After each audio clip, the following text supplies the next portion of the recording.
If bricks could talk, what would they say? 50 years ago, hundreds of ordinary folk paid a shilling a brick to build this club. A place where thirsty workers could down a pint and wet their whistle. A place to build a trade union movement, fight for safer working places, a decent living wage, forge national and international links with working people, struggling against unjust employers for a better life for all. A place to gather and have fun. Put a line on the horses. Try to make your money grow on the bandits. Play darts, ball and dominoes. The issues of the talk about the team. The issues of the day. Put the world to rights. Meet friends. And at the weekends, gather the clan. Build community and keep in touch. Celebrate new life. Commiserate and remember those who've passed on.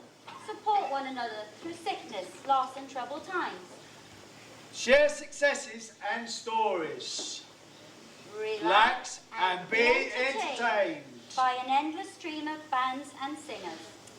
50 years later, what has changed? Not a lot at first glance. The politics is less to the fore, but the weaving of lives that knits the community together carries on as it always did. So, how did it start? The Labour Party and Trades Council set up a small committee to look into the possibility of a base for the labour and trade union movement. A recreational and educational facility independent of the steelworks. 8 men put down £1 each for the registration fee. The first formal meeting to elect a founding committee was held at the Corby Candle on May the 6th, 1960.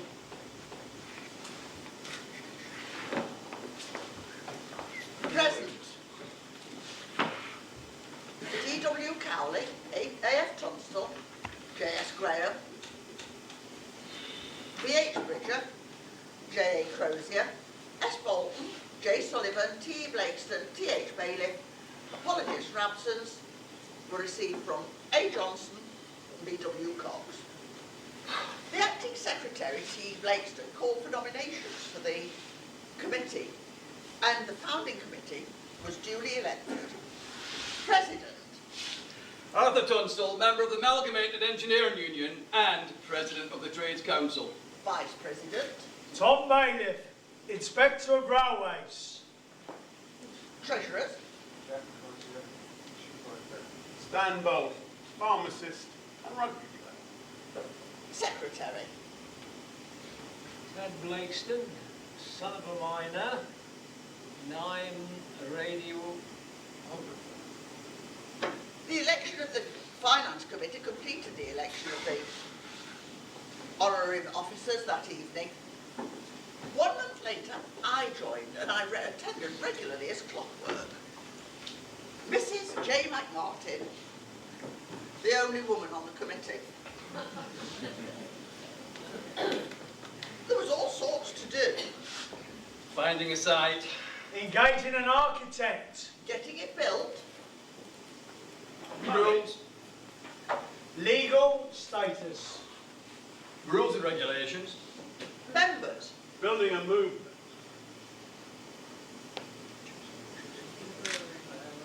Could be certainly choosing a brewery.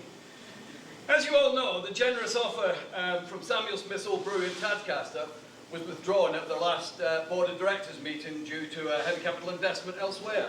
As instructed, Ted, Tom and I visited the Marston, Thompson and Evershed breweries at Burton-on-Trent with a view to discussing plans to get club premises. It went well, and I think we've secured an offer, Ted. Yes, certainly. And the Board of Directors of Messrs Marston, Thompson and Evershed Limited have agreed a loan of £7,000 to £8,000 to enable the club to commence the first stage of the proposed club premises. Well, in the absence of any other offer, I suggest we accept it. But weren't we going to visit the brewery first? Well, it's still a possibility, but finding a date that we could all do was holding us up. And we said we'd visit the other clubs in Leeds at the same time. Yeah, but these are all separate issues. Can we just vote to accept the loan? We don't seem to have any choice. And this has taken long enough. All those in favour? Agreed. We're not going to miss a trip to the brewery, surely. No, I'm all for sampling the beer. We'll ask him to suggest some dates. There's nothing to stop us organising a local trip to another club. There's one in Market Harborough, not far, and the Working Men's Club. We could go over there one night next week. How about Wednesday? Yep, sounds good to me. Ted, can you minute that? Is there anything to report from the Finance Committee? Yes, we've had a letter from Dickinson the printer stating their prices for the proposed shilling a brick fund appeal. Can we agree to spending 3 guineas for 3,000 tickets? Lots of people have asked about it since we launched the idea at the AGM. All those in favour? Yeah, Will you go ahead and purchase those then, Ted? yeah, certainly. Have we got any correspondence? Yes. Wins from various trade union branches. £4 from the Amalgamated Engineering Union. £1 from National Union of Railwaymen. £4, 8 shillings and a penny from Bezactor. £3 from the National Union of Boilermakers, totalling £12, 8 shillings and a penny. Well, all the unions are obviously behind it. Possibly we should show our support for the Trades Council with a small donation of our own. How about 5 shillings? What's the point in collecting donations and fundraising if you're going to give it all away again? It's really important that we build up alliances with the union and with the labour movement too. Yes, but not till we've got the bricks to build the premises. All those in favour?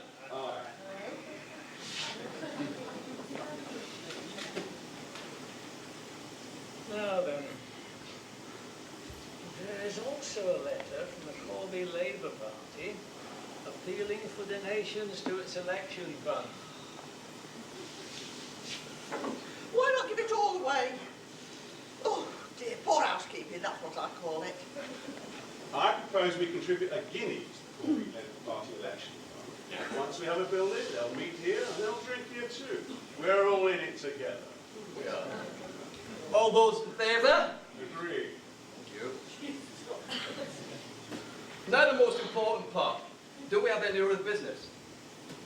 There are some damaging rumours about the club which we need to put a stop to. Oh, is this the Reds under the bed rumour? Apparently, the club is controlled by communists. Ah, Jimmy was at a meeting of the Labour candidates before the Urban District Council election, and the chairman of the council was heard to be spreading the rumour too.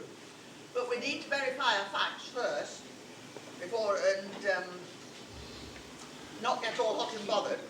I'm surprised that a person in such a responsible position should be spreading such rumours. Yes, and it could have a detrimental effect on prospective membership. I propose that we write a letter to Mr. Stewart, inquiring as to his exact opinion. If it's true, or then another letter to the General Management Committee of the Corby Labour Council, expressing our annoyance. So much for that guinea. Excellent idea. All those in favour? Agree.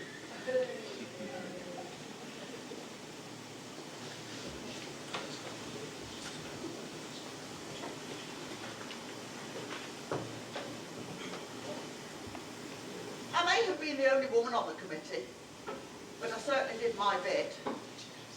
Bins for the ladies' toilets, a room for the Mothers' Union and the nursery to meet, rules about children and dogs.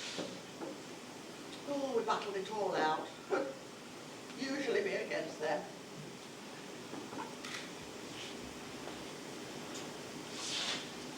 There was a lady members rule, I remember. It was so difficult nobody understood it. We could only be members if a husband or as a lady friend.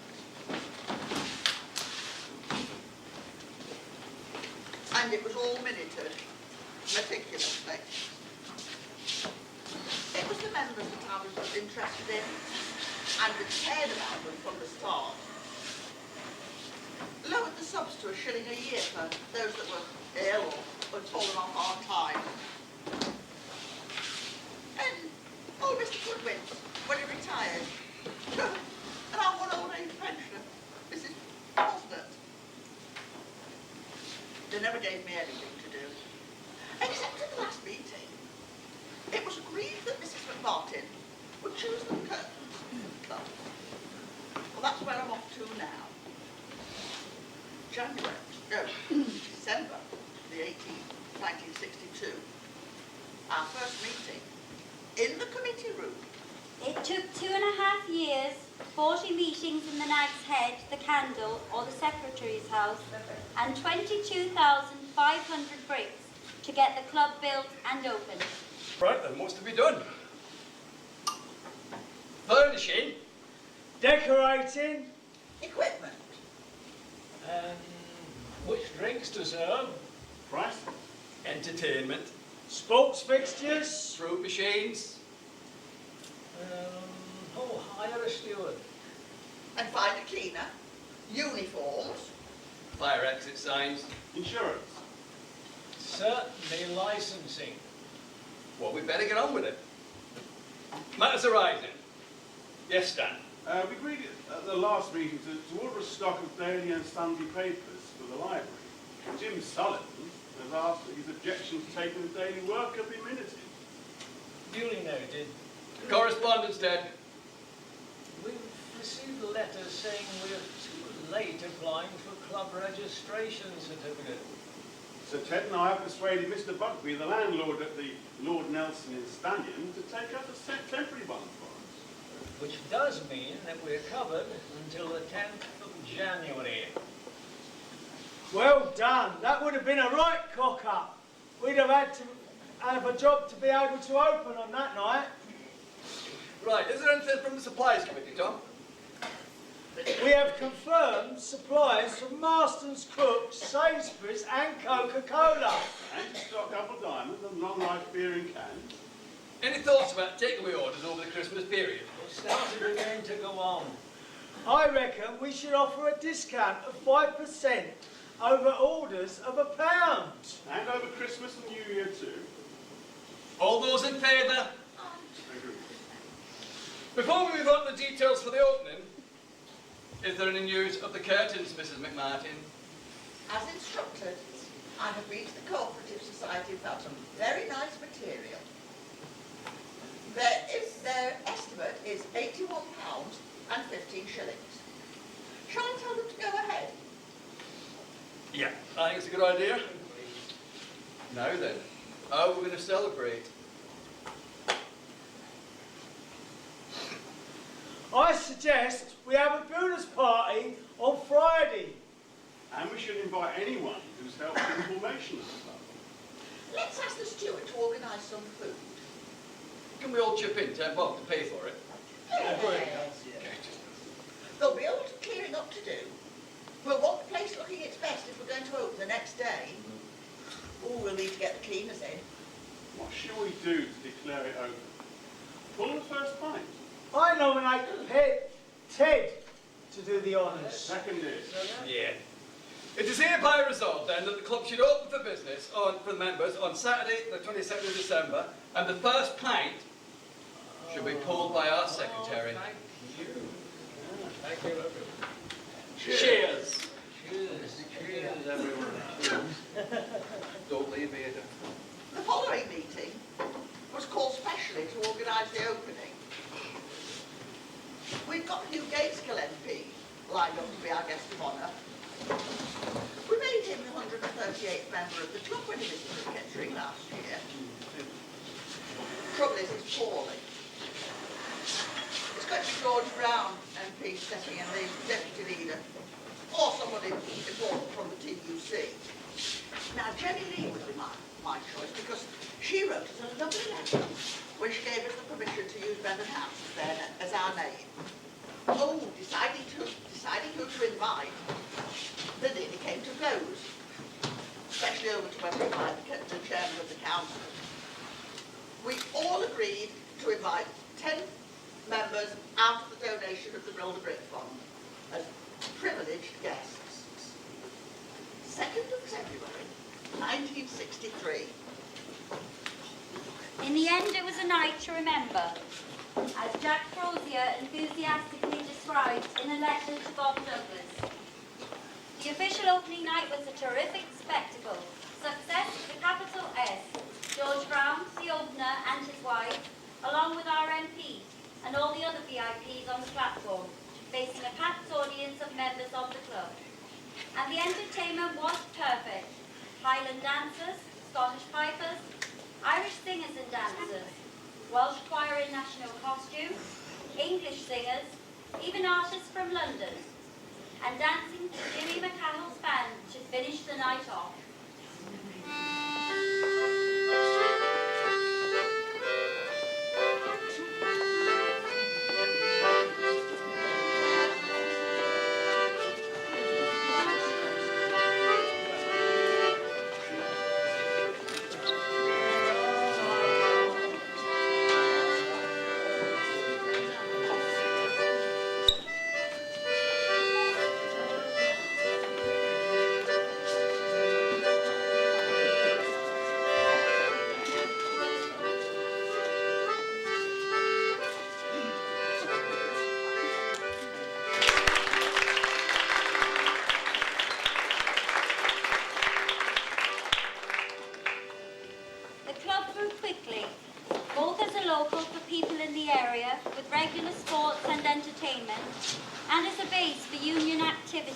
Hosting meetings and the annual May Day rally. The committee expected certain standards, and Mrs. McMartin would keep her beady eye on behaviour in the lounge. Members were expected to stick to the rules or be brought up in front of the committee.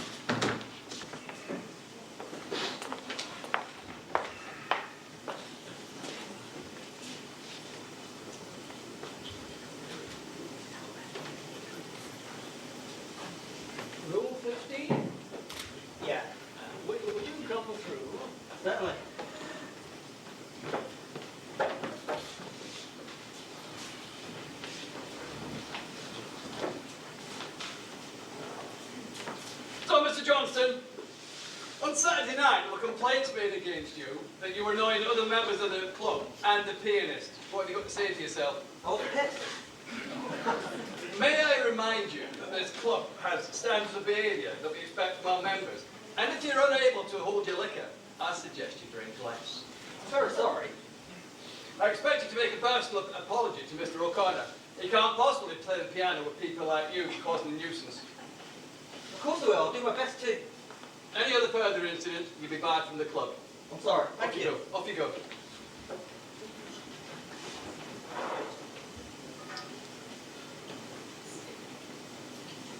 There's no sign, Mr. Latter.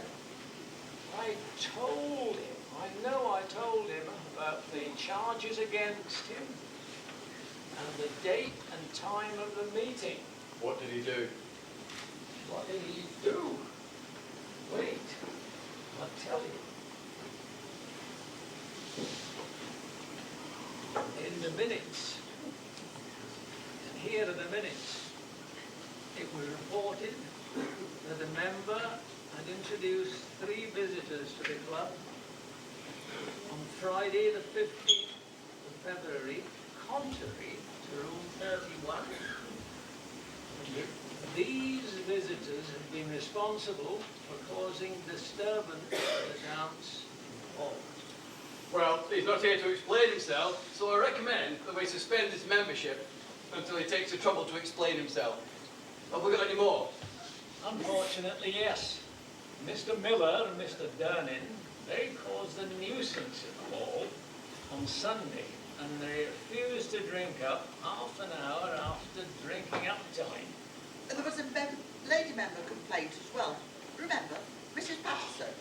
Well, we'll write to them and tell them to come to the next meeting, and we'll deal with it then. Okay? The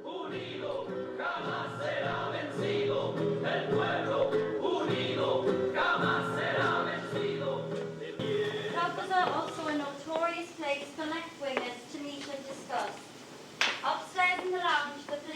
men would gather.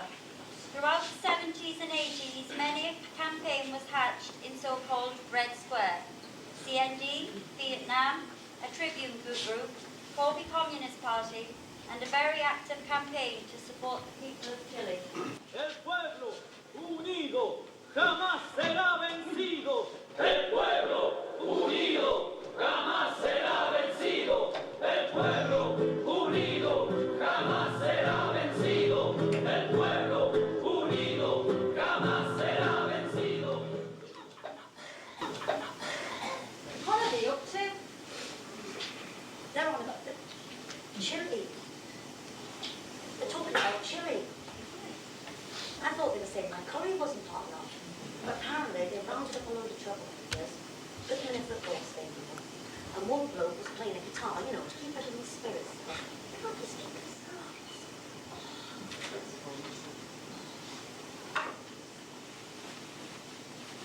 On the morning of September the 12th, Victor Cara was taken, along with thousands of others, as a prisoner to the Chile Stadium. In the hours and days that followed, many of those detained in the stadium were tortured and killed there by the military forces. Cara was repeatedly beaten and tortured. The bones in his hands were broken, as were his ribs. Fellow political prisoners have testified that his captors mockingly suggested that he play guitar for them as he lay on the ground with broken hands. Defiantly, he sang part of Venceremos, a song supporting the Popular Unity Coalition. Gigante gritando adelante, el pueblo unido jamás será vencido. El pueblo unido jamás será vencido. After further beatings, he was machine-gunned on September the 16th. His body dumped on a road on the outskirts of Santiago, and then taken to a city morgue, where 44 bullets were found in his body. His wife Joan was allowed to come and retrieve his body from the site, and was able to confirm the physical damage he had endured. After holding a funeral for her husband, she fled the country in secret.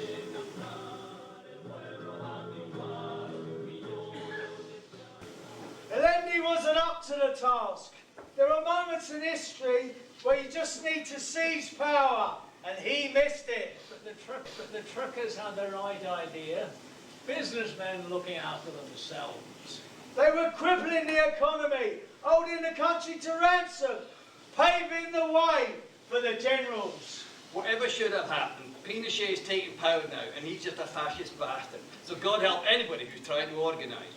Militant were organising for a Bolshevik revolution. The workers and peasants should have seized the factories and the fields and talked to the army before Pinochet had the opportunity to organise. There's a fat lot of good that commie rhetoric will do us now. We need to work out how best to show solidarity with the Chilean workers. well, there's some Chilean families coming next week. Tens of thousands of Chileans escaping Pinochet's brutal dictatorship and military repression have fled to neighbouring countries and further afield. Well, in that case, we want to have to try and help them find them a house and a job. Well, it would be the men that come first, then it would be the women, then the men. So, I bet it'll be our spare room to begin with. hey, what about you, Chris? Do you not have a spare room at the minute? Yeah, I've got a spare room. So take one out of work. There's my outfit, I'll say.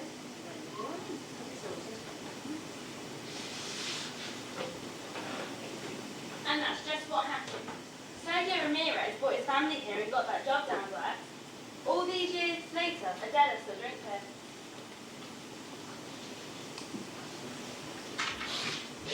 By 1979, there were the big meetings about the steel strike. Can't believe they're thinking about closing it. What's going on? Well, you know. It's going, isn't it? It's gone. Well, I don't know. It can't be gone. Surely not. Oh, they've got to be. What's going on? What's going on? What you had a statement.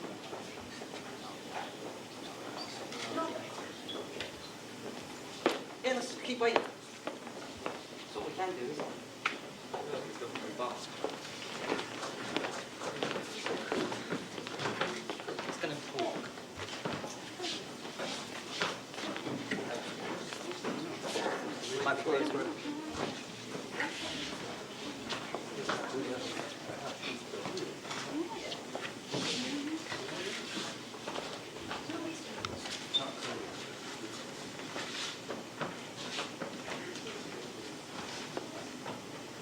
probably the hardest moment and announcement as a Member of Parliament speaking to fellow trade unionists and constituents that I've ever had to make. Regretfully, following a meeting today with senior management of the British Steel Corporation, we've been informed that steelmaking in Corby will cease within 12 months. Shame. We of course made it abundantly clear to them that we do not and we will not let our works, our community, be decimated by the cold, calculated hand of this government and the crass, manipulative management delivering what they see as inevitable. It isn't inevitable at all. How arrogant, how maligned that they should think that this town would stand by and allow that to happen without a fight to save our steel. They'll tell you, of course, that it's not economically sustainable, that it doesn't have a future. Those arguments are, at the very least, futile. At worst, they're lies, and we don't accept that fate. We don't. We have some of the most skilled workers in this global industry, producing high-grade steel that is second to none anywhere in the world. Let there be no doubt in anyone's mind that this dense, idiotic decision is anything other than political. Absolutely. Yeah. It has no economic base, and for that reason, we, each and every single one of you, must stand beside our combined trade union colleagues here in the steelworks and fight this senseless closure. We will fight to protect our jobs. We will fight to protect our families and to protect our proud community. This is a fight for survival, the survival of our children and our town and of the generations to come. And we have left the British Steel Corporation in no doubt that we'll start this campaign here today in this Labour Club.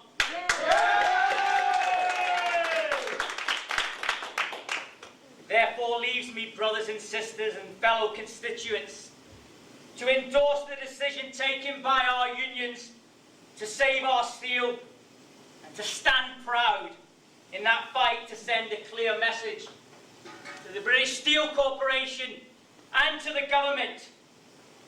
You will not take away our jobs. You will not destroy our town. You will not destroy our proud community. You will not take away our children's future. You will not prevail in this evil, premeditated act. So let's stand together in a spirit of solidarity from today and for however long it takes to save our jobs and to save our steel. There's only one question now. Are you with us? Yeah! Save our steel! Save our steel! Save our steel! Save our steel!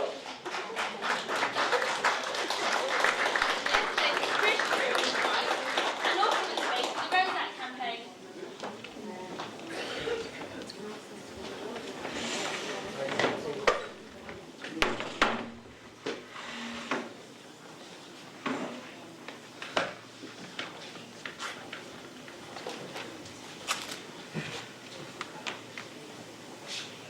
So what's the point in going on strike? If we're ain't redundant, we won't have a job soon. Solidarity. The tubes is not under threat. What about steelworkers elsewhere? Come on, people are getting fed up with this. We've got mouths to feed, mortgages to pay. We can't keep doing this. And it could affect our redundancy payments. Give us a hand with these, will ya?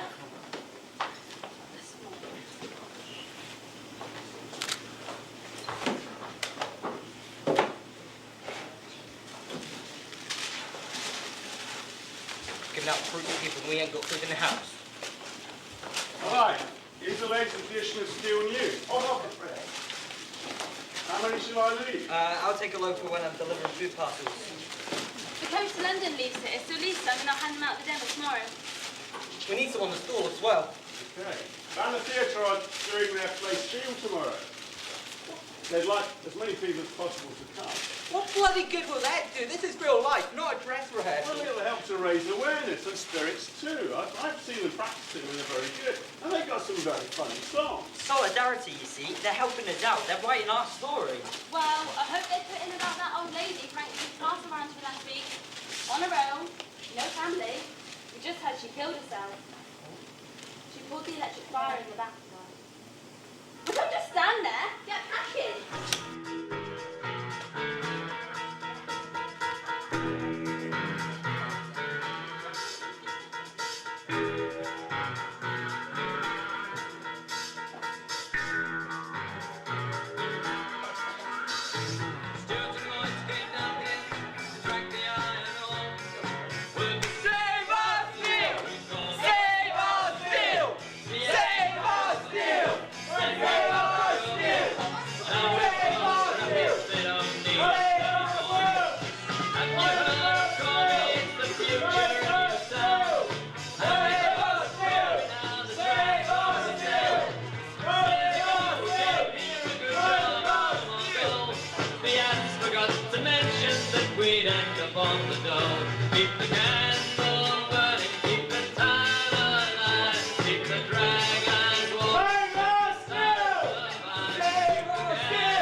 Before you go in, what's going to be your message?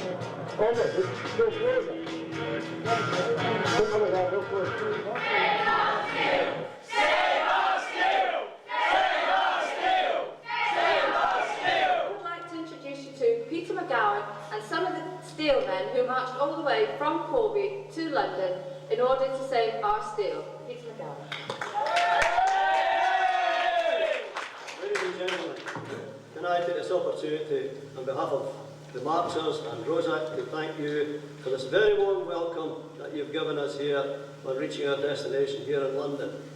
We are here for one purpose. That purpose is to make the parliamentarians across the road hear our case. Well, the final march this morning is the final resolve and final show of strength by the people to try and persuade the British Steel Corporation by a show of strength that the policies are wrong and they should change their mind and reconsider their attitude to closure. Save our steel! Save our steel! Save our steel! Save our steel!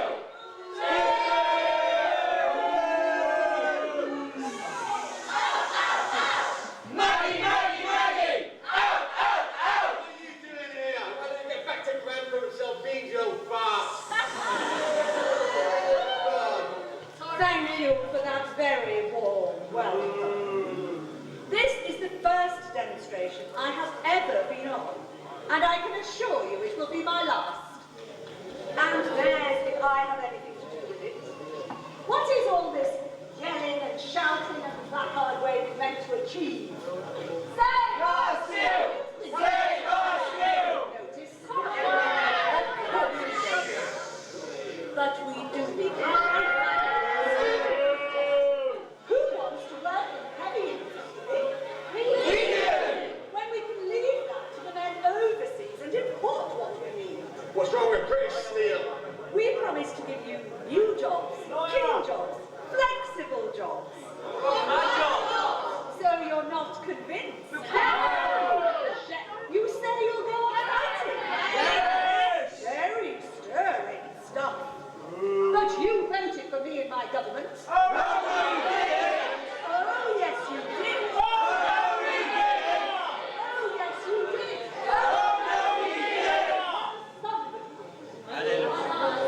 So, let's get rid of these dinosaurs and finish the work of my predecessors, the Labour government. Make way for the future! Save our steel! Save our steel! Save our steel! Save our steel! Save our steel! Save our steel! Save our steel! Save our steel! Save our steel!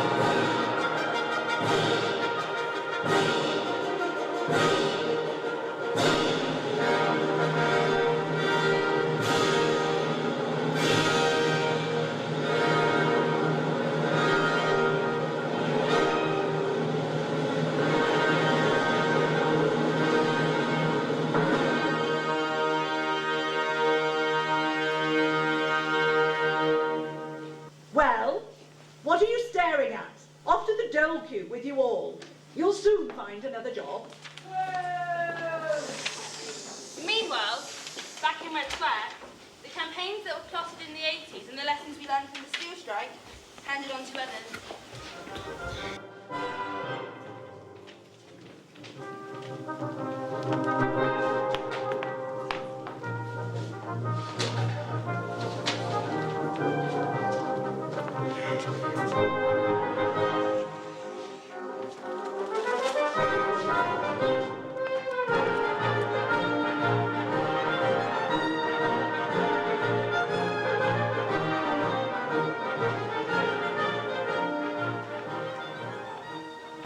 They should go back. They're playing right into Thatcher's hands. Well, Scargill's going to sail them down the river, that's for sure. The police tactics have to be seen to be believed. I was on a flying picket down in Kent, and I'm sure they're soldiers, not police. It was a military operation. Well, I heard somebody saying, that's what you get for holding the country to ransom, and I thought, I think he should be down the hill in the other club with the Tories. Maggie's trying to break the miners, and then he'll be the dockers, and it started with us, the steel workers. It's not about coal, it's about power. He's out collecting every night for the miners. First thing I knew about it was I went to get some food out the cupboard. It was empty. Do you know what? He's the same. Bear needs more than ours at the minute. That's all he says. Yeah, we tried saying that to the kids.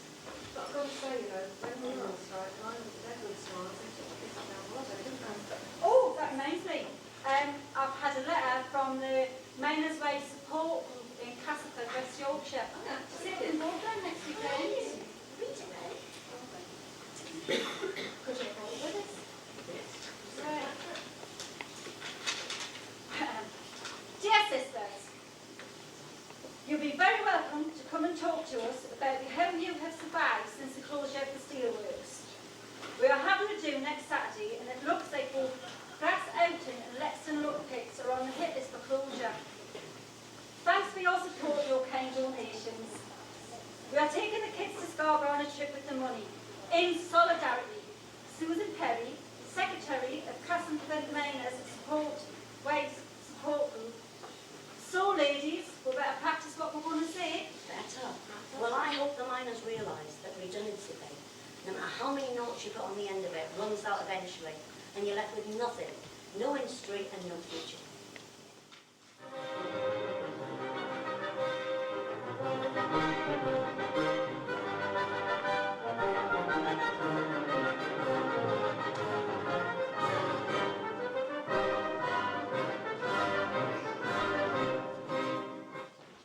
In the 90s, it was not unusual to host a walkout as part of a wildcat strike.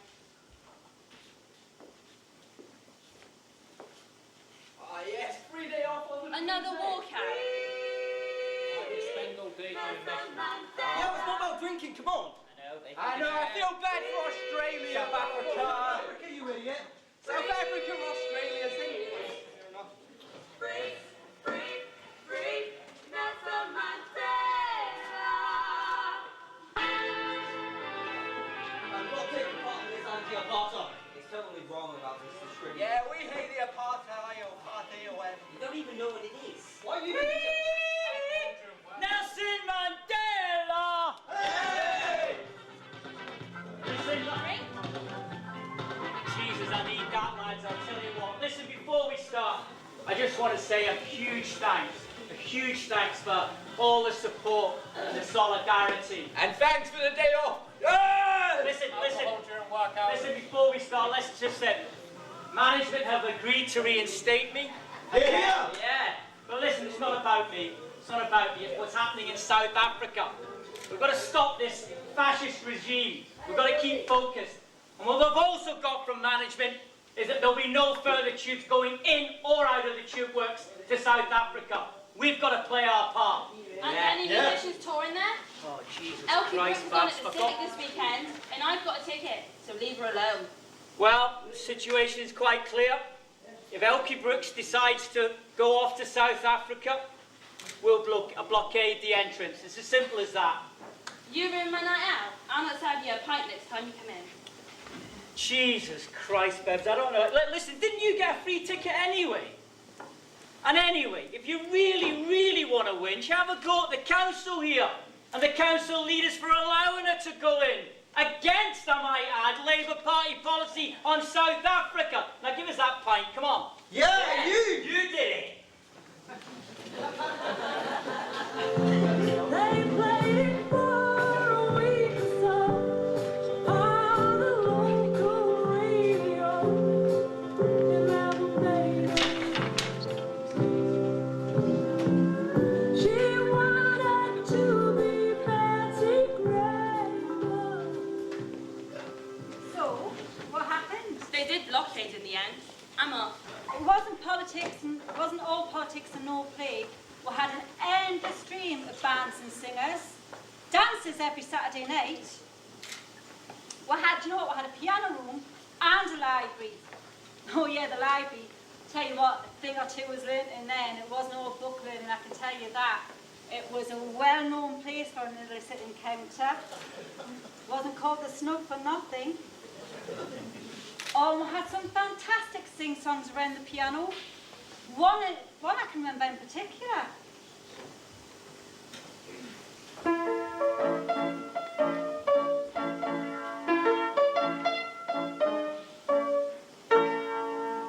Forget your troubles, come on, get happy. Give energy all you can. So hallelujah, come on, get happy. Get ready for the judgment day. Whoa. Get the candles, Jane. Oh. How about you play something that we all know? Well, what about my old man? Yeah. On the way. All together now.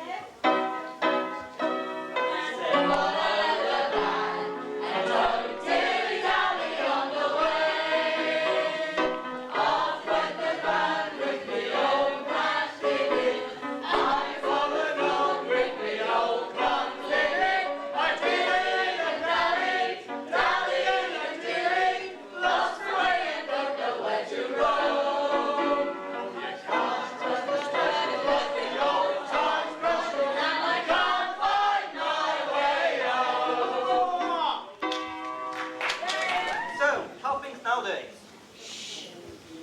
Skin, that's how. You people come to the clubs now. It's the same with all of them. Who wants to come out in the cold and pay $2.50 for a pint when they can sit at home with a cheap beer from a supermarket and a fag in their hand if they really want to? Mind you, members are dying too. The youngsters aren't replacing them.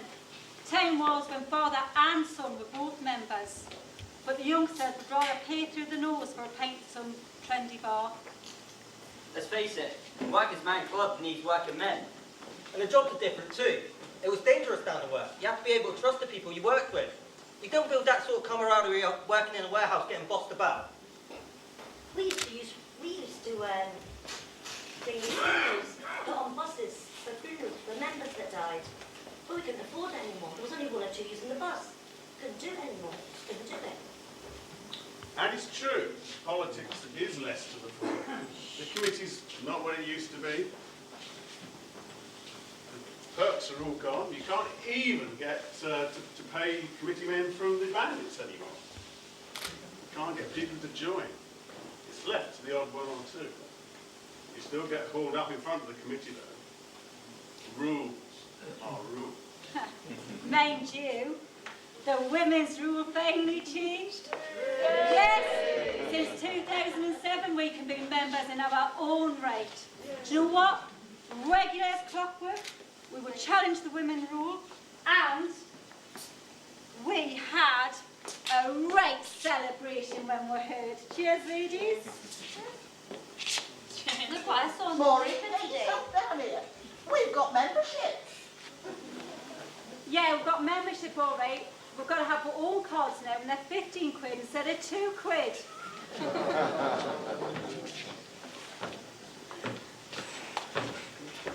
The Labour Party is still based here, still the same as the old days of election, especially the last by-election.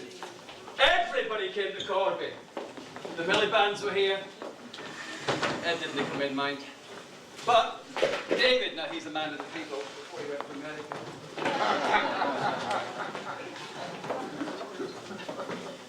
He came down and he had a cup of tea with the staff. His minder, he was a Scottish lad,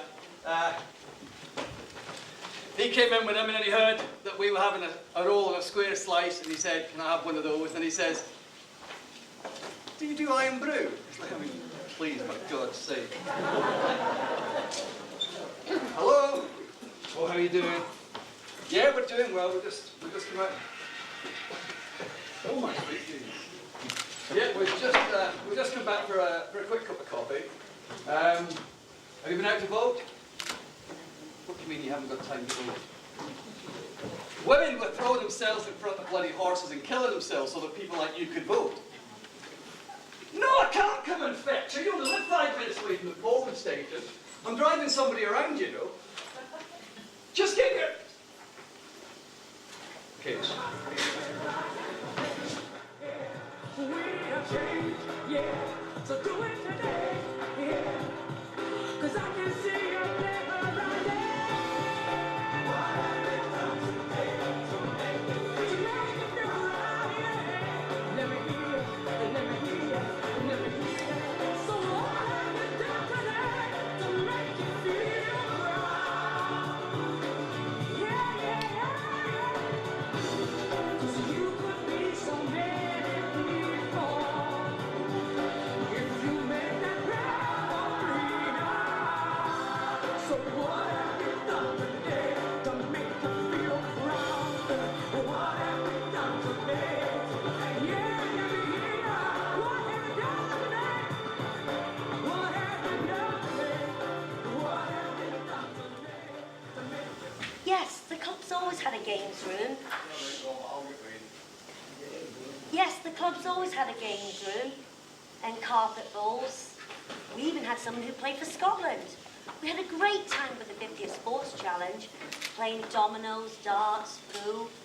We even had a comedian from Radio 4. We got a mention on Boxing Day, no less.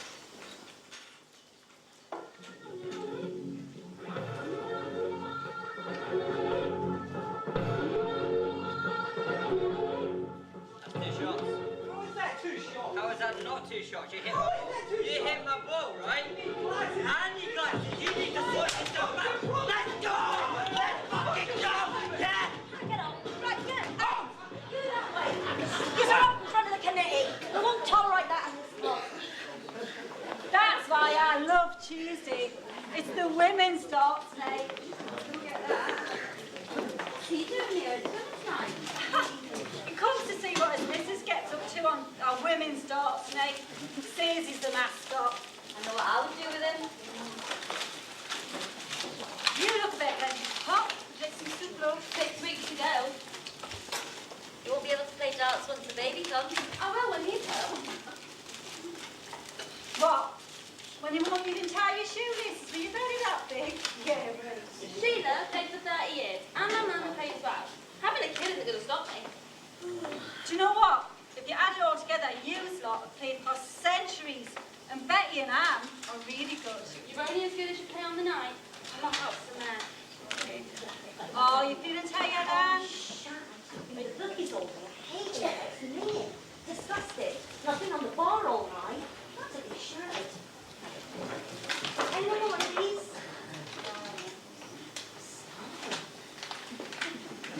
Well, I'll tell you what. Don't give in to that lot, because the teeth's still in the bag. Yeah. Thank you. That's because she's been spitting in the mixture. Oh, for God's sake. It was supposed to be one big tea, but I couldn't find the cake tea. Who won? Do you really need to ask? Well, 5 fruits a day, 3 wins the season. The mascot. He did put them off.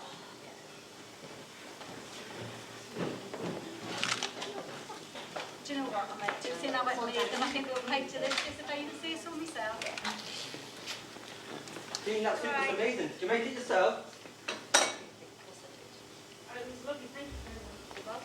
Do you know what? You men take it too seriously. Me? I played for a Cran Death Dot team. Well, now do you see why she's done with a big smile on her face? Is he the transvestite team? Yeah. Is that so? I'm not surprised.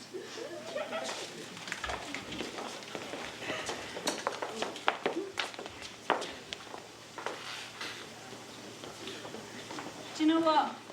You'd be surprised at the stories this one can tell you. The lives they've lived, the jobs they've done. The world just wouldn't be the same without them. But they're not all what they seem. Maggie and Ian over there, they're two of our oldest members. Joe, he's met her from work every day. She's the cook at our daughter's nursery next door. Mind you, she's done loads of different jobs.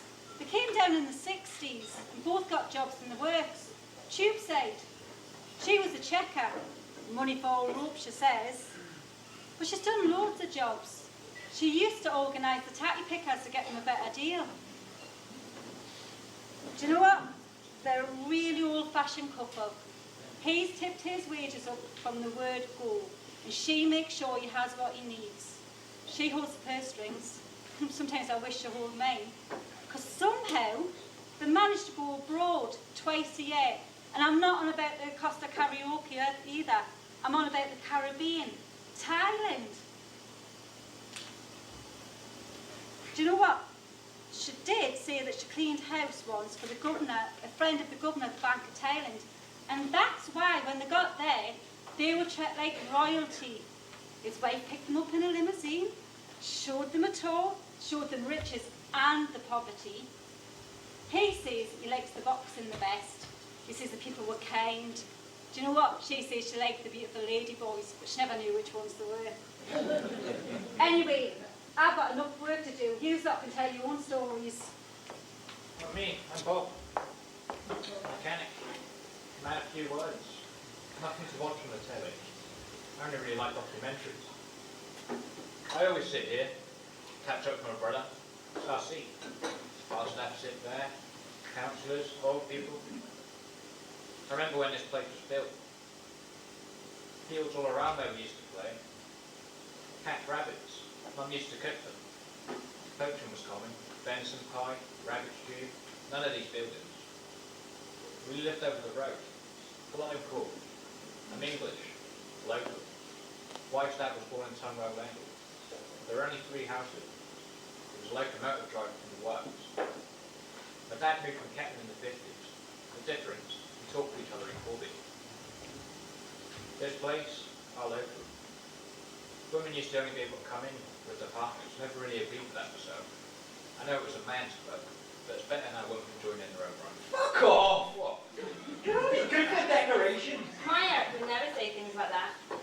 Yeah, well, he's from Yorkshire.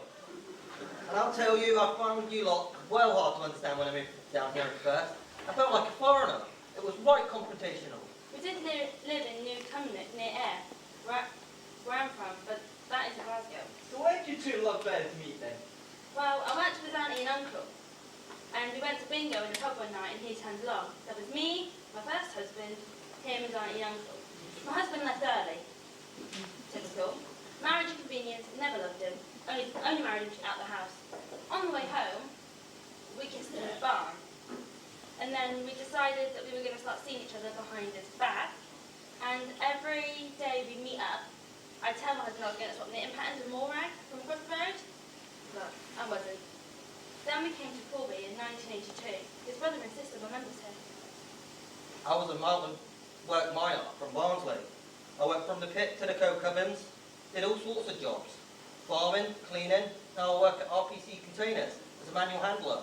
It's right heavy work. I work continental shifts. Can't wait for retirement. This has been our local since we came to Corby. I feel comfy coming in here on my own. I used to play darts on a Wednesday for the club. It was jam-packed in here at the weekends. You had to be here by 6:30 just to get a seat. That's long gone now. But both were right, look, nice.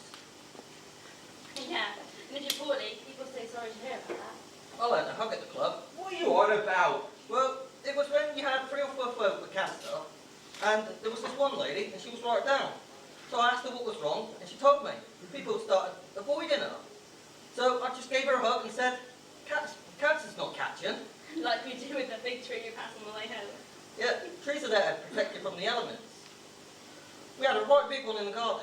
2 minutes after we moved out, the bastards cut it down. What's your story? I ain't got one.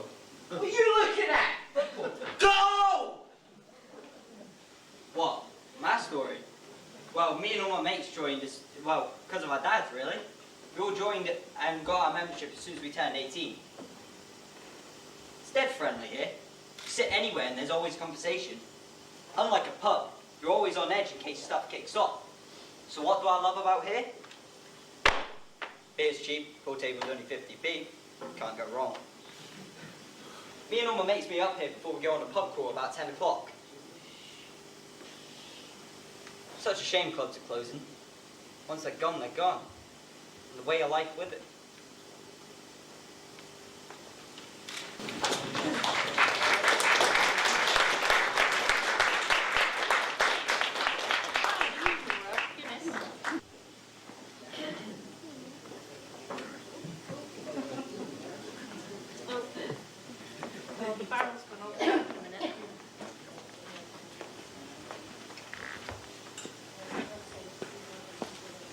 We're very versatile as barmaids, you know.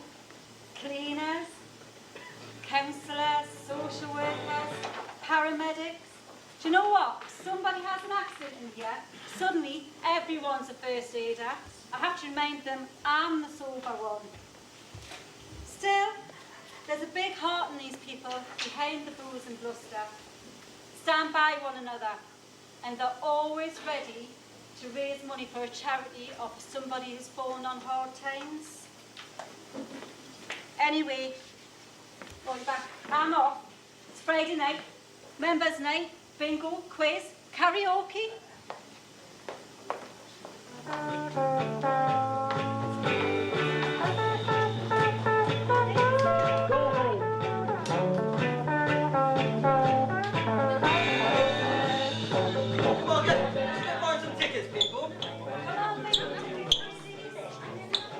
Hey, doll!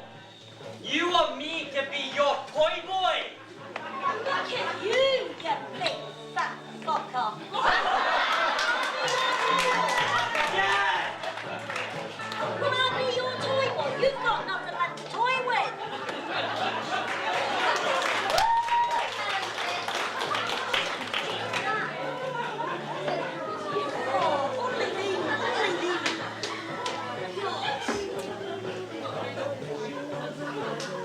Okay, eyes down, £10 a line, £34 a house. Big money tonight. Okay, first number. On its own, number 1.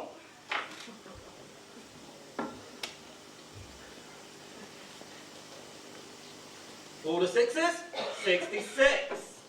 Take them up. Your numbers aren't even in there. Unlucky for some, 13. All the ones, legs 11.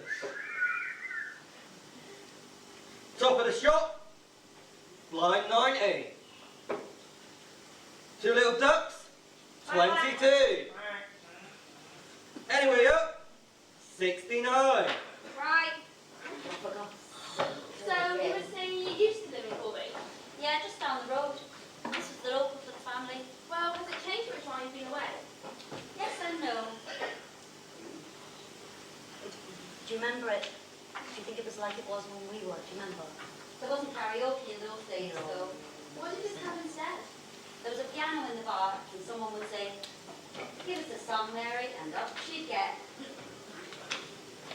Yes, there were the regs that used to come and sing the same old songs. Penny Walker, Nancy Noble. She had a lovely voice. What was the pianist called? Martin O'Connor. He could play anything anyone wanted to sing. Can you sing Big Roses? This one? I realize the way your eyes decide with tender looks that I mistook for love. So take away the flowers that you gave me and send the kind that you remind me of.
I used to wear this long skirt, big thing about buttoned up to here.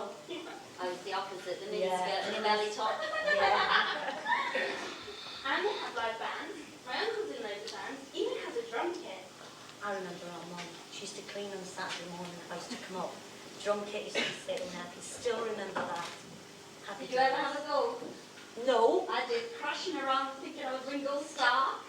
Oh, for God's sake.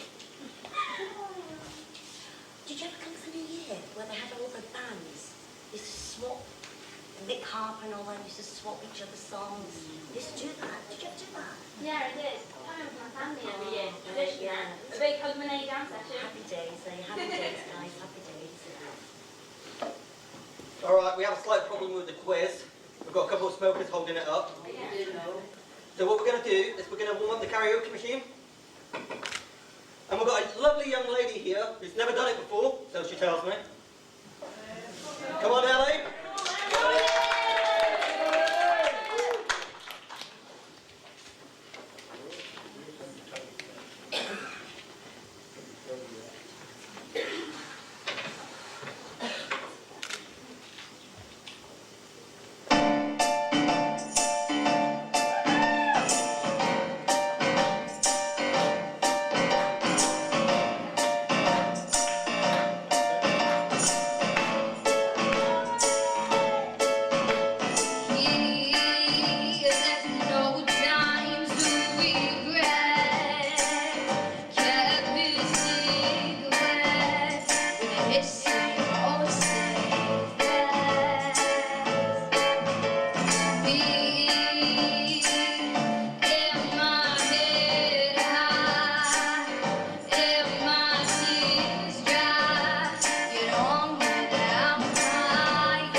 I go back.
They were really lucky to get that grant from Wren, that big grant. Oh, I can't remember. But it was a good bit, and they've made a good job of it. They hoped to increase the bookings, you know. Doesn't seem to have done. But, well, pubs and clubs are having trouble all over, aren't they? I mean, let's face it, ranges have closed. Yeah. Oh, hang on, I've lost a stitch. Oh. That's the poor for tomorrow's funeral done. Do you know what? That's the third this week. And they're getting younger. Billy the only week. He was only 52. It's no age to be dying. Still, it's the wigs that keep you afloat, another couple, not going to be the salary paid for. Oh, good. Yeah, well, that's good news, you know. There's a lot of drinking going on at wakes, and you need something to keep you afloat. Once they've got that stair lifted and working, we're going to be able to get back upstairs with our older people, the ones that can't get up there. Well, it won't take many more, will it? Oh, I suppose it's time we went home. Hi guys. Is that you done for the night? Yeah. I've switched the heat off. Oh, okay. Night. Night. Ta-da.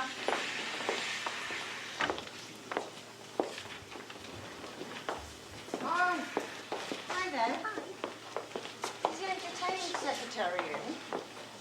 Right. You mean? Yeah. I think No, he's not around. Can we have a talk? Well, I'm seeing him here later on. Oh, at the charity do? Yes. Oh, right. I know your face. Well, What's your name? my name's Corby Gray. Ah, I remember you. Yeah, I remember you from years ago. That's right, yes. I've been listening to about 40 years. I started off in the Lights of Witch, actually. Oh, you And used then to there was sing. you Raise Your Visions and all of that we played here before. You used to sing with Paula then.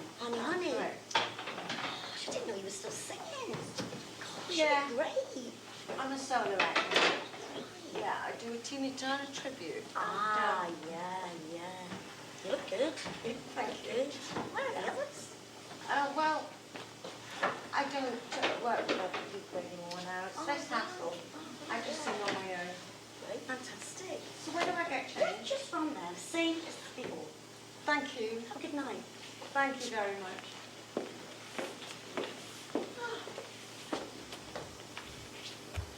Lovely new floor. Yes, we're very posh in here. Looks like they've had a makeover for a change. Great.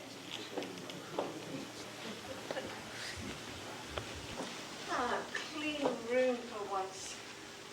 I tell you what, the places I've changed in. Smelly, stinking, dirty toilets. Hanging my costumes up like that. You know. The hook. I'll try just do this bit. Push it back. You know, they expect us to look like $1 million. And they don't even realise what we need backstage. Simple things. No. Simple things. Get the shoes out. A well-lit mirror. You know, a well-lit mirror in a reasonable place. Reasonable height. No. Nothing. Hello? Oh yes, it's up there. Has to be about 6 foot tall to look at that. Never mind. I just bring my own stuff now. You know? Oh, God. Yes. That's why I get changed at home nowadays, you know. Because at least I know what I could look like. There you go. God, cheap in here. Oh, it's cheap in here, but never mind. Do you know what? I feel like Mary Poppins bringing all this bloody stuff out every time I go to a gig. Let us do it. Oh dear.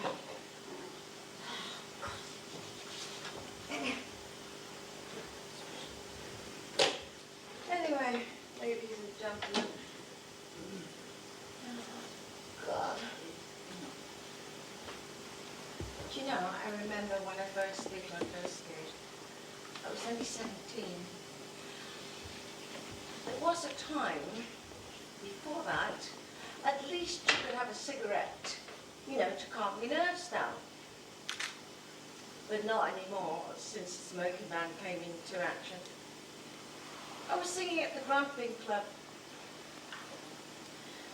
It was so funny. At the end of the night, the barmaid was just collecting all these ashtrays, throwing them into a bin. That's a bit odd. You just wipe them, there you go. And she was throwing them into the bin, and I said, what are you doing that for?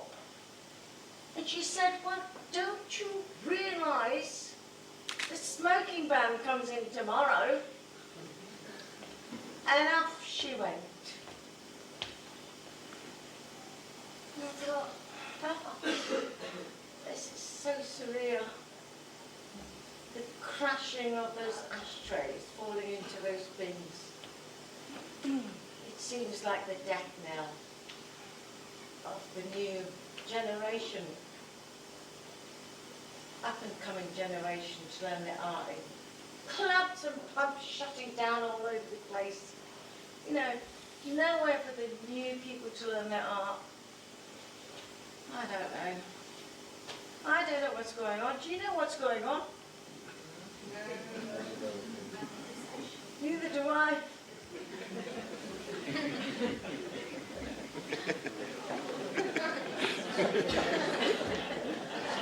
Shut up now.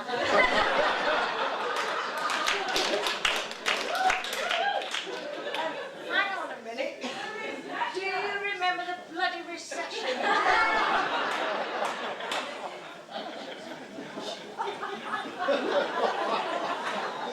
The recession on top of that.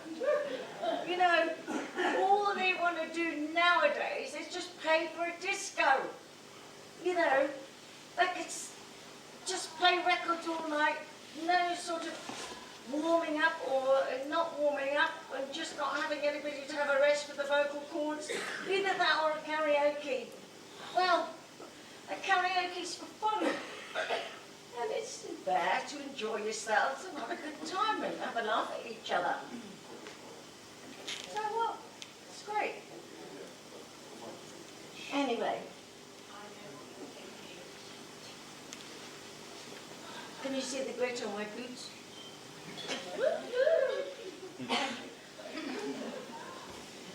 Do you know? Oh, sorry.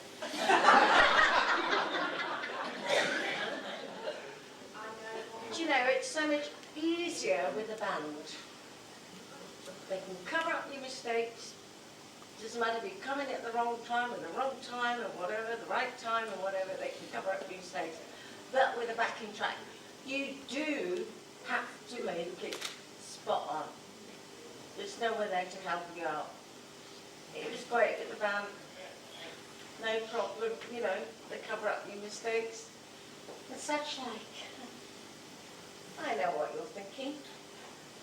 Well, she used the backing tracks. So what's wrong with that? Did I actually say that again? Anyway, I must take the glitter off these boots for God's sake.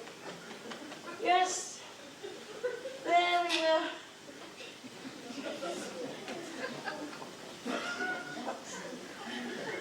You use backing tracks, you fake. What's the difference? Pardon?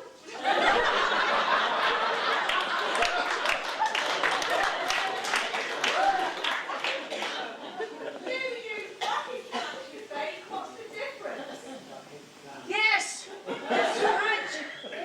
Exactly what she said.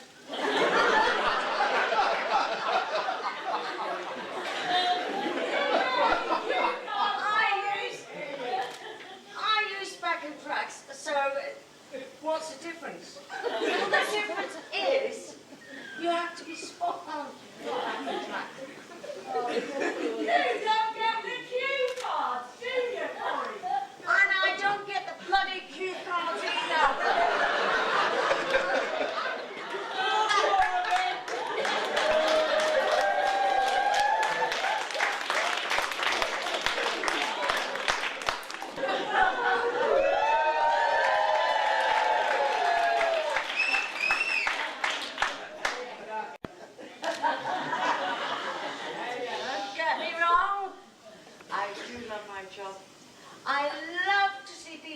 enjoying themselves and having a good time.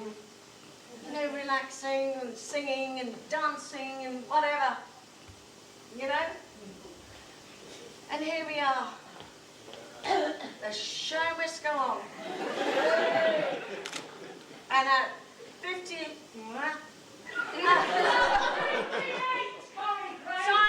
yes! And at 58, I'm simply doing my best.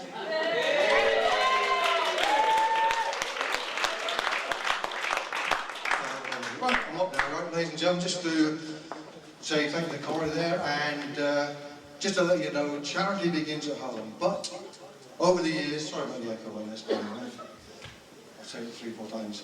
Charity does begin at home, but over the years, the Labour Club have rallied together and supported many charities over the years. We've raised money for Help the Heroes from this stage.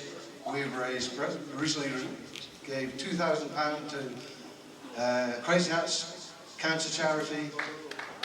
Absolutely amazing. Give them a round of applause. Almost to the support of these guys. That was in the past. And briefly, just to let you know, on this Friday night coming, there is another charity night on here. Tickets are only a £5. Charity money this raised going to local charities. Come along and support that. You'll enjoy that night, but you will enjoy this even better. We hands together, welcome on stage, one of Corby's leading talents, one of the best female vocalists to come out of Corby. Let's hear it from Corby Gray. Thank you. Good evening, everybody. This is for you, every one of you out there. I want you to enjoy yourselves, dance, do whatever.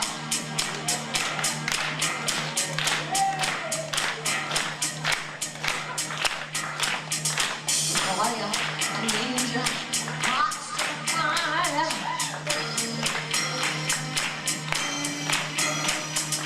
Come to me, come, me wanna.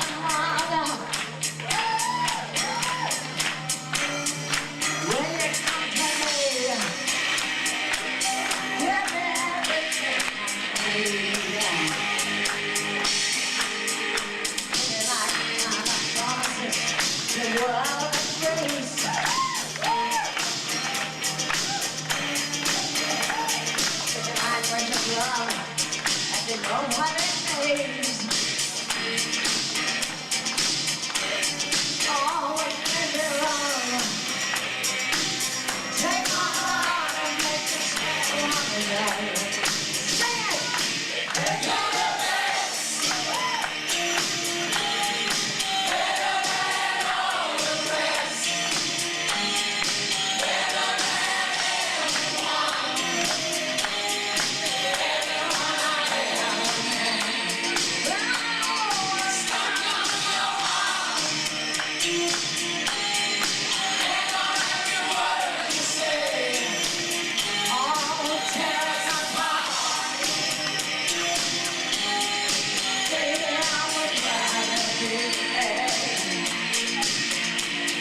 strives, that knits the community together, carries on as it always did. The women's group, She Matters, with their craft groups and counselling, the youth theatre, Shout, with its drama projects, Age Concern, and Helen King's dancers.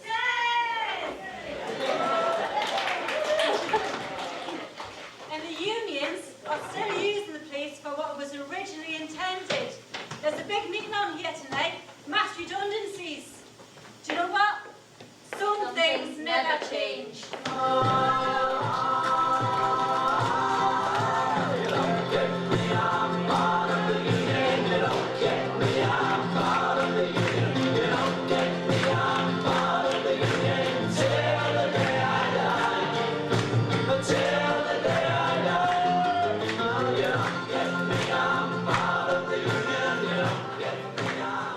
Okay, we've called this meeting to report back on the meeting that we've just had with the senior management of the company. As you know, we make our own brand products for Ascot supermarkets, and they called us in today and they said that they were seriously considering locking the doors at the factory tonight. The supermarkets reckon that nobody is willing to pay the price that they would have to charge because of the wages that you're all earning. So, it's either shut the door or they have come up with two alternatives to save money. But how already? The first alternative we have is that we're going to make 15% of the workforce redundant. No. It's not last in, first out. Management will choose who they want. The second item is, if we don't want 15% redundancy, it's a 10% pay cut this year and possibly next. Oh, you've been a great deal going there, haven't you? Well, we only bring up the information to you. You're the union, you make the decisions. We wouldn't dream of making decisions on your behalf. Come on, guys, we pay them to take the decisions forward. Make redundancies! Don't do any. Go and think what a better deal. Come on, guys, what can we do? If it's a married couple, can we have one? If one of you is saying redundancy, the other one's saying 15%, can you? Which is it? Anybody got any better ideas then? Well, has anybody got any better ideas? Boycott the supermarket for a start. Good idea.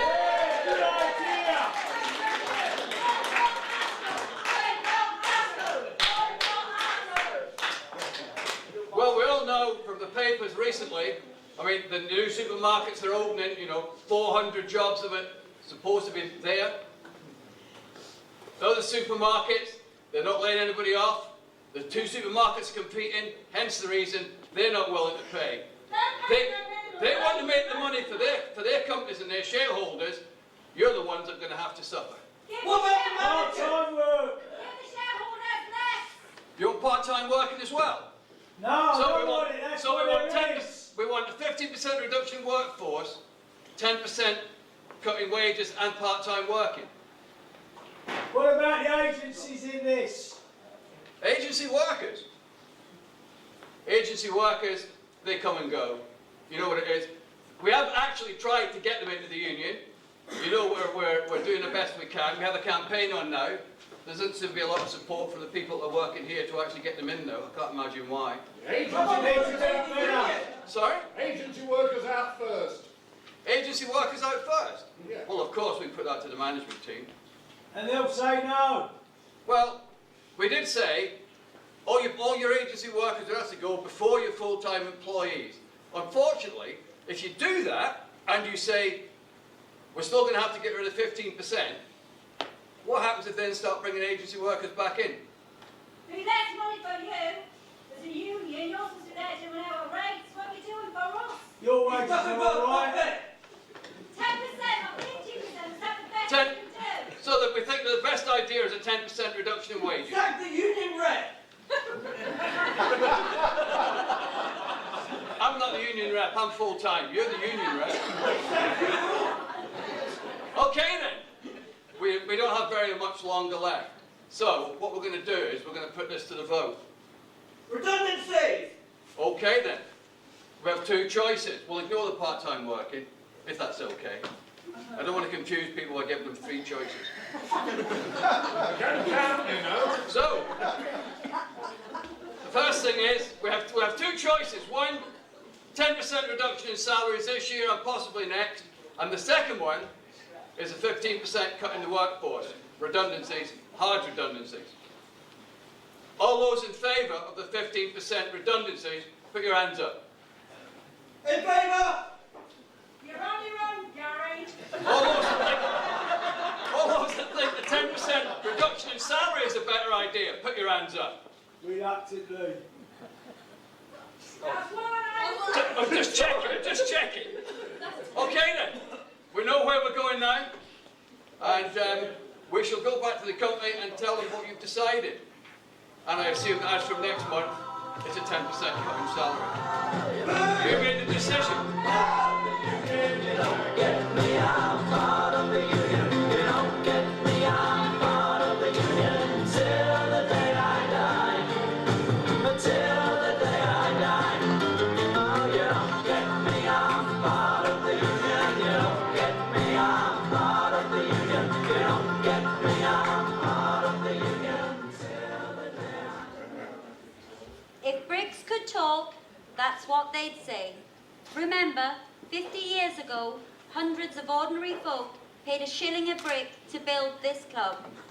Now, more than 50 years later, as we splinter into Facebook isolation, we need a place where the weaving of lives that knits a community together will carry on as it always did, face to face.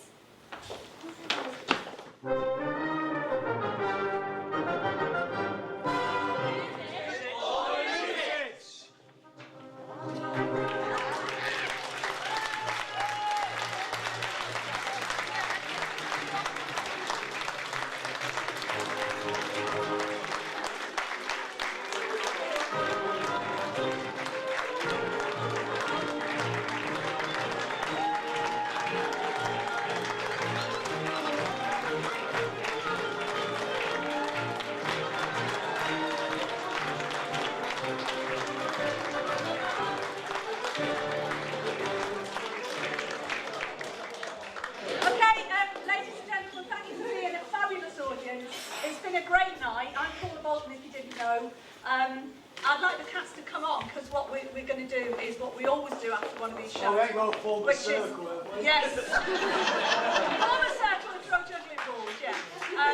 But no, there's a couple of people who are going to say a couple of words. I'll just remind you now about the bucket at the back, because all of this electricity costs. And we need to be able to pay for it tonight.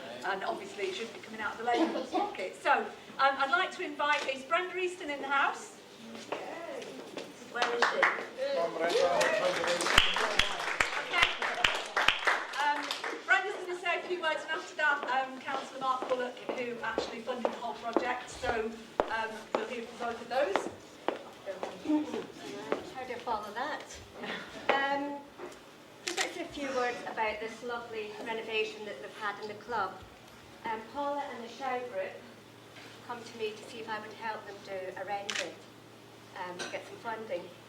And I puzzled about how Wren would fund a working men's club. But once Paula started telling me about the club and the community spirit, I realised that they would buy into it. So although I wrote the bid, the heart and spirit of the club got the bid for you. So thank you very much for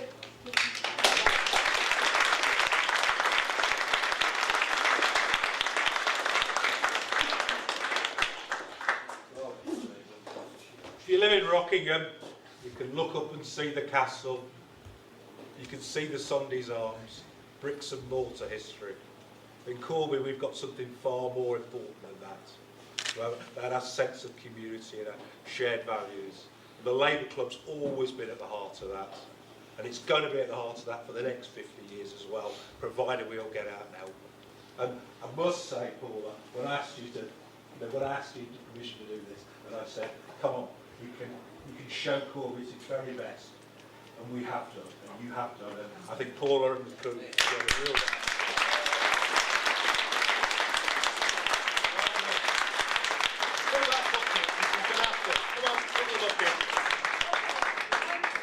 I'd be just really interested, because we have got, believe it or not, there are several people in the cast who've never performed before.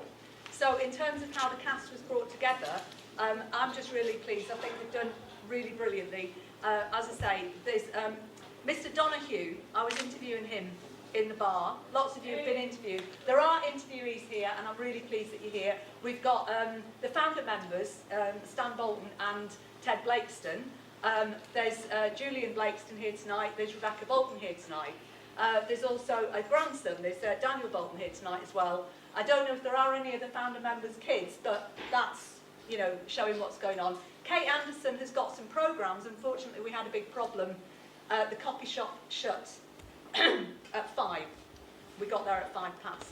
So there are odd programmes around. If anybody's interested in the process, it's written on the programmes. But there will be more projects like this. And I was saying about the interviewees, so Mr. Donahue, and he had his two of his several charming daughters, Mary and Laura, who I would like to...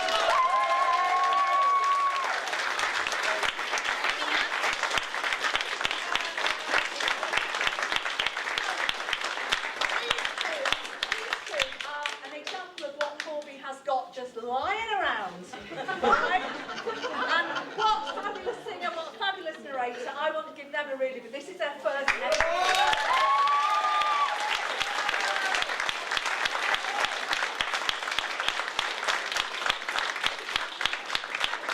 Between us, we have, the shops in Corby have no more Valium, they have no more France, they have no more, you know, all of this stuff, because the stress levels have been really high. Now, there's also somebody, and they didn't know I was going to do this. Could you come forward, Graham, please? Ted Blakeston, son of a miner and radiographer. Because Graham came to the Over 50s group. Some of the gentlemen in the cast are from the creative group at the core. And Graham said to me, I'm a pianist. That's what I do. I play the piano. And look what we got him to do. So, big round of applause.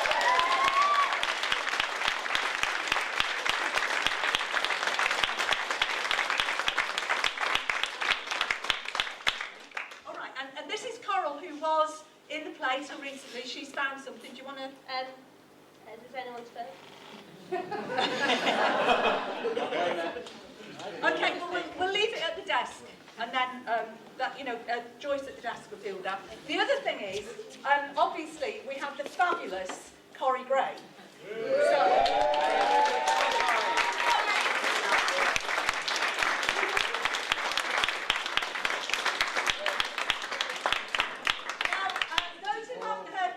I'm sure you loved the experience. The bit that is really important is that we have, I'm not saying one end of the spectrum, and Ellie, come here Ellie. What working men's clubs have done is produce talent like this and give them week in, week out experience of honing their craft. We have nowhere to hone this woman, and you heard her sing, yeah? This is either end of the spectrum, that if we don't keep these clubs open, we're not going to have anywhere for that to happen. So I want a really big round of applause for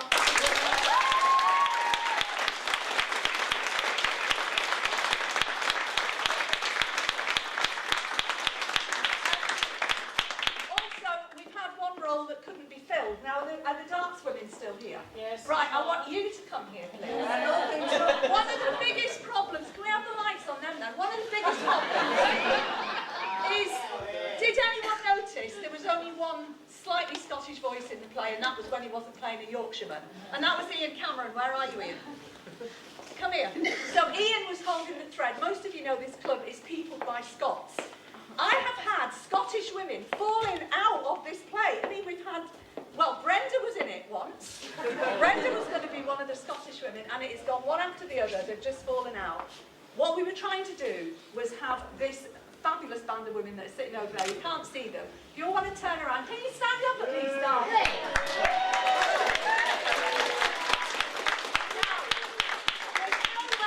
There's no way we could be those women, because they are just themselves. They gave us the lines for the dance scene. So we didn't just have research, we also had playwrights. And then, of course, we had the fabulous driver for Andy Sawford. So what you saw on stage for the election thing, Andy, you're here tonight. Was it reminiscent for you? It was. I'm a bit bothered that Ian's daughter wasn't going to vote, though. She's a postal voter. Anyway, I could go on all night. It's just some of the wonderful things we've got here. Also, the fact that we managed to get trade unionists involved. Alan, could you come forward, please? If this man was Prime Minister, would we vote for him?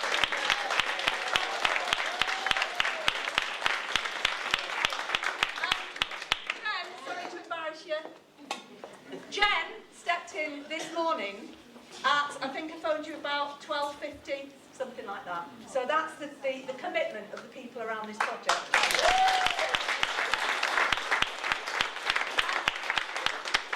finish off with, can we give Sean and Nick a fabulous round of applause on the technical?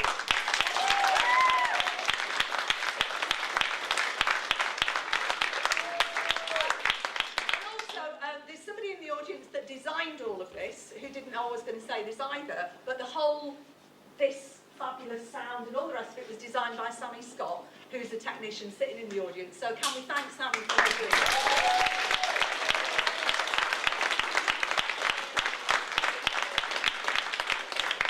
I'd just like to give you an opportunity if there is anything anybody would want to say about how the play worked or whether it worked for you, because the cast have got no idea whether it's working. So if we could just have the house lights for about 10 minutes or so, that would be really good. I've forgotten one person, so I've just spotted him here. So you wouldn't mind coming to the stage with you, Martin?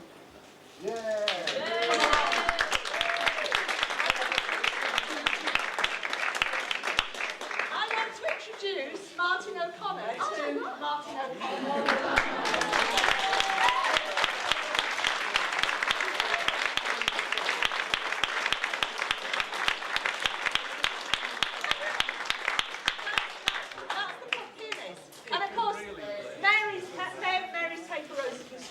When we're talking about singing, wasn't it? So come to the stage cast, and if we could have the house lights, if anybody's got anything to say about whether it works or what you think of the play. Come on, Mum! This was the only time that it's going to be done, so you know it's quite important.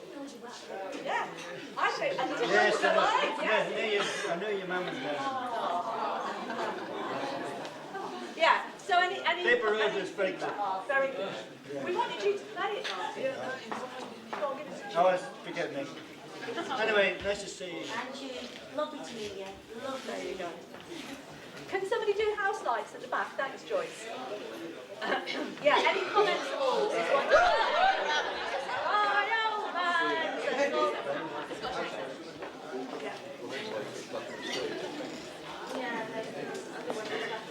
Yes. Hand up at the back there, Liz. Well, I think you captured the heart and the humour of the people of Corby. Absolutely, 100%. Fantastic. Yeah, they did. That's more like it, because you're all part of this.